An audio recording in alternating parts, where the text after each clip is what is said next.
नमस्कार दोस्तों, मैं अंकुर पारिक आपका हार्दिक स्वागत करता हूं, अभिनंदन करता हूं आपके अपने प्लेटफॉर्म कोचिंग वाले पर। कैसे हो साथियों? दिवाली का फुल आनंद चल रहा है ना। अच्छी अच्छी मिठाइयाँ खा रहे हो, अच्छा अच्छा त्योहार मना रहे हो, कपड़े पहन रहे हो, बेहतरीन फोटो सेल्फी आपकी आयोजित हो रही है। कुल मिलाकर अपने परिवार के साथ में, अपने दोस्तों के साथ में, अपने चाहने वालों के साथ में आप आज के जो उत्सव है उस उत्सव को आनंद कर रहे हो, मना रहे हो शानदार तरीके से। तो दोस्तों, शानदार तरीके से त्योहार मनाइए। निश्चित रूप से त्योहार आते ही मनाने के लिए है, लेकिन आप अपना लक्ष्य मत भूल जाना। जिस चीज की आप तैयारी कर रहे हो, और बहुत सारे विद्यार्थी हमारे नगर पालिका ईओआरओ की तैयारी कर रहे हैं, ठीक है, और वो नगर पालिका ईओआरओ में हमारी क्लासेज भी ले रहे हैं कोचिंग वाले पर जो चलती है। तो दोस्तों, कई विद्यार्थियों के मैसेज आए कि सर पार्ट बी तो आप करवा रहे हो, हम आपके साथ में कर लेंगे, लेकिन भाई साहब पार्ट ए की तैयारी कैसे करें? ठीक है, याद रखना, पार्ट ए की तैयारी कैसे करें, ये कई बच्चे मेरे से पूछ रहे हैं। और उन बच्चों का प्रश्न एकदम जायज है। जायज क्यों है? क्योंकि भाई साहब 120 नंबर की भर्ती होगी। ठीक है, आप सभी को पता है ना, 120 नंबर की भर्ती है, जिसमें से पार्ट बी जो कि मेरिट डिसाइडर सब लोग बता रहे हैं 40 नंबर का है। बिल्कुल 40 नंबर का है, और यह एक बहुत बड़ा रोल अदा करेगा। इसके लिए मैं क्लास भी ले रहा हूं आपके चैनल पर। लेकिन किंतु परंतु बंधु, 2/3 वेटेज है पार्ट ए का, 80 नंबर का 2/3 वेटेज है। इसको आप हल्के में नहीं ले सकते हैं। और आज का सेशन में उन्हीं विद्यार्थियों के प्रश्न का उत्तर देने की कोशिश करूंगा जो ये पूछ रहे हैं कि सर पार्ट ए की तैयारी कैसे करें। और दोस्तों, कई बार ऐसा भी होता है कि जिनका पार्ट ए बहुत अच्छा है, क्योंकि वो राजस्थान के किसी दूसरे एग्जाम की तैयारी कर रहे हैं, लेकिन वो पार्ट बी में घुसे रहेंगे, सारे दिन पार्ट बी पढ़ेंगे, 40 में से यहाँ 40 भी ले आएंगे, लेकिन इन 80 में से मान लो उसके 40 ही आए तो क्या होगा? नैया डूब जाएगी। इसलिए बच्चों, हमें इस 80 नंबर की भी बहुत बेहतरीन तैयारी करनी है।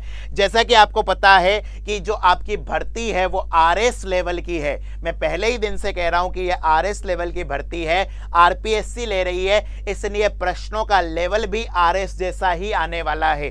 पिछली भर्ती से आप कंपेयर मत करो, पिछली बार दूसरी संस्था ने पेपर लिया था, इस बार आरएस लेवल का ही पेपर आएगा। पार्ट ए के अंदर आपके कौन कौन से सब्जेक्ट पूछे जाएंगे वो मैं आपको सबसे पहले बता देता हूं। सबसे पहले पार्ट ए के अंदर आपका history and art and culture, इतिहास और कला संस्कृति, इस टॉपिक को आपको बहुत अच्छे से पढ़ना होगा। ठीक है, ये सिर्फ और सिर्फ किसका है? राजस्थान का। बहुत बढ़िया है कि हमें राजस्थान का ही पढ़ना है, इंडिया के पीछे नहीं जाना है। उसके बाद में दूसरे नंबर पर है आपके ज्योग्राफी। भाई साहब, ज्योग्राफी भी किसकी है? सिर्फ और सिर्फ राजस्थान की। उसके बाद में आएगी उसके बाद में क्या आएगी? पॉलिटी। लेकिन किंतु परंतु बंधु, यहां पर खेला कर दिया। खेला क्या करा? यहां पर आपको पॉलिटी में इंडिया भी साथ में दे दी, यानी कि इंडिया प्लस राजस्थान है। और उसके साथ में एक सब्जेक्ट और है जो है करंट अफेयर। ये आपके वर्ल्ड का भी है, ये आपके इंडिया का भी है, और ये आपके राजस्थान का भी है। तो मोटे मोटे तौर पर ये आप मान लीजिए कि ये 4 सब्जेक्ट मिलकर आपके 80 नंबर का खेल करेंगे। ठीक है, एडजेक्ट कोई नहीं होता कि सभी से इक्वल नंबर के क्वेश्चन आए। और 40 नंबर का आपका पार्ट बी नगर पालिका, जिसके बारे में आप क्लास ले ही रहे हो। ठीक है, जिसके अंदर आपके नगर पालिका एक्ट 2009 कुछ 3 नियम दे रखे हैं वो आएंगे, और उसके साथ में नगर पालिका से जुड़ी हुई योजनाएं आएगी। तो हम सारी की सारी चीजें पढ़ लेंगे। पार्ट बी पर कभी और डिस्कस करेंगे, वैसे भी हमने बहुत डिटेल डिस्कस करा है। पार्ट ए के अंदर आपको बच्चों इन सब्जेक्ट के बारे में कैसे नॉलेज होगी? सबसे पहले तो जो भर्ती ले रही है उस बोर्ड का नाम क्या है? आरपीएससी। आरपीएससी आपको ऑथेंटिक क्वेश्चन पूछती है। यहां पर फैक्ट से ज्यादा आपको कॉन्सेप्ट पर पकड़ होनी चाहिए। सबसे पहली चीज तो है आपको तैयारी कैसे करनी है। सबसे पहले तो आपको भाई साहब गवर्नमेंट की बुक्स पढ़नी ही पड़ेगी। देखो मई के अंदर पेपर है, हमें पर्याप्त टाइम दिया है, तो हमें सरकारी किताब पढ़नी पड़ेगी। एटलीस्ट आपको छठी कक्षा से लेकर 12वीं कक्षा तक की किताबें एक बार आप अपनी आंखों से निकाल लो, ठीक है। इधर उधर की चीजें मत पढ़ो। अगर आप ये कर लोगे राजस्थान की, ठीक है, तो आपके राजस्थान का हिस्ट्री, राजस्थान का आर्ट एंड कल्चर और राजस्थान की ज्योग्राफी बहुत अच्छे से हो जाएगी। उसके बाद में बात आती है राजस्थान के पॉलिटी की। तो राजस्थान की और इंडिया दोनों की पॉलिटी के लिए आप कोई एक ऑथेंटिक बुक पढ़ सकते हैं। मैं जिस किताब को प्रिफर करवा रहा हूं वो किताब है एम लक्ष्मीकांत। एम लक्ष्मीकांत जो किताब है पॉलिटी की, भाई साहब आप कहेंगे कि सर ये तो आईएएस वाले बच्चे पढ़ते हैं, आरएस वाले बच्चे पढ़ते हैं, तो अपने आप को उन्हीं की नजरों के समान मानो, ठीक है। पॉलिटी अच्छे लेवल की आएगी। और जब बात आती है करंट अफेयर की, तो करंट अफेयर के अंदर आपको डेली के न्यूज़पेपर पढ़ने पड़ेंगे और उसके साथ में राजस्थान सुजस मैगजीन आपको करनी पड़ेगी।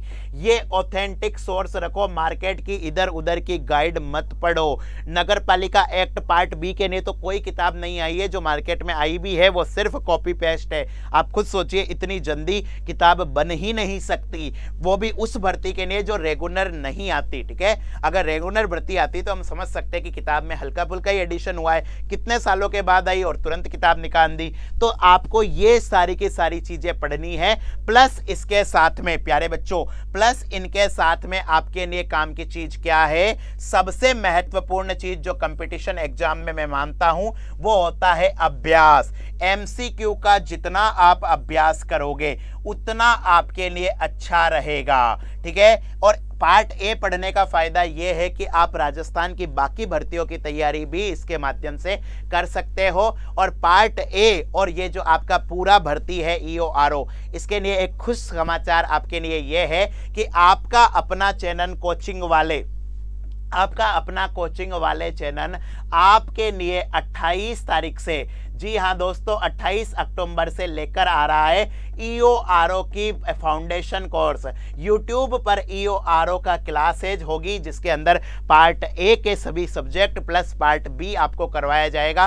पार्ट बी की कुछ क्लासेज मैंने दिवाली से पहले ली थी और कुछ क्लासेज जो रेगुलर होगी अब कंटिन्यू क्लासेज वो आपकी 28 तारीख से होगी। तो जुड़ना मत भूलिए आप हमारे साथ में, और अच्छी तैयारी कीजिए, प्यारी तैयारी कीजिए। कोई और आपके मन में क्वेश्चन है क्वेरी से जुड़ा हुआ, इस भर्ती से जुड़ा हुआ, तो आप कमेंट बॉक्स में कर सकते हैं। अगली क्लास के अंदर मैं आपको उन प्रश्नों का समाधान करने की कोशिश करूंगा। एक बार फिर से आपको और आपके पूरे परिवार को दीपावली की हार्दिक शुभकामनाएं। राधे राधे।